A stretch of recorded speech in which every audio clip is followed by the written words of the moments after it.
43 degree टेम्परेचरच्या वातावरणामध्ये माझ्याकडे आज शेतकरी आलेत नांद्रे तालुका मिरज जिल्हा सांगली येथून. त्यांनी रिपोर्ट आणलाय, त्यांना पेरूची बाग लावायची आहे. मग मला प्रश्न पडला की बाबा मार्केटमध्ये तर एवढं निगेटिव्ह बोलल्या जातं रविराज साबळे पाटलाबद्दल, रिषा ॲग्रो फार्म्स बद्दल. मग मी त्यांना प्रश्न विचारला, तुम्हाला वाटलं नाही का की आपली फसवणूक होते? तुम्हाला इथं आल्यावरती नेमकं काय वाटलं?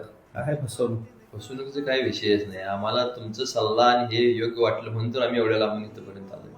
बरं, तुम्ही आलात जाहिरात बघून आलात की कोणी सांगितलं नाही किंवा कोणाची बाग? आमच्या गावातील शेतकरींना आपलं ट्रीटमेंट चालू आहे. हम्म. त्यांचं बाग बघितल्यावर आम्हाला चांगलं वाटले, त्यांच्या ह्याच्यामुळे आम्ही इथपर्यंत आलो. त्यांची बाग कशी आहे आता? एक नंबर आहे. म्हणजे तुम्ही खूप सारे आता लावायचे म्हणल्यावर तुम्ही चौकशी बघितले की आता गावात दुसरी बी बागा बघितल्यात, हम्म. पण सगळ्यांच्या पेक्षा आपली ट्रीटमेंटची बाग मला चांगली वाटली. अच्छा, काय सांगाल सगळ्या म्हणजे शेतकऱ्यांना? आता कसं असतं माहितीये, तुम्ही म्हटलात माझ्याकडे 1.5 एकर शेती आहे, मी दुसऱ्याच्या शेतामध्ये करणार आहे. मग आम्ही तुम्हाला म्हणलं का की एवढं उत्पन्न होईल 25 लाख? नाही, असं काय. संभाषणात पारदर्शकता दिसते.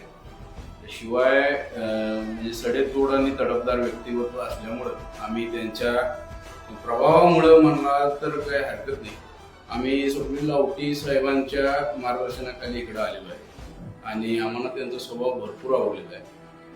मुळातच शेतकरी मित्रांनो, मी आजपर्यंत पेरूची लागवड लई केली आहे, पण त्याची कधीच जाहिरात केली नाही.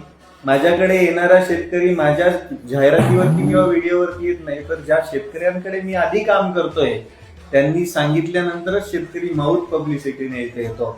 माझ्याकडे आल्यानंतर हे असा रिपोर्ट घेऊन यावा लागतो. या रिपोर्टमध्ये जर योग्य प्रमाण असेल तरच आम्ही पेरू लागवड करायचा सल्ला शेतकऱ्याला देतो.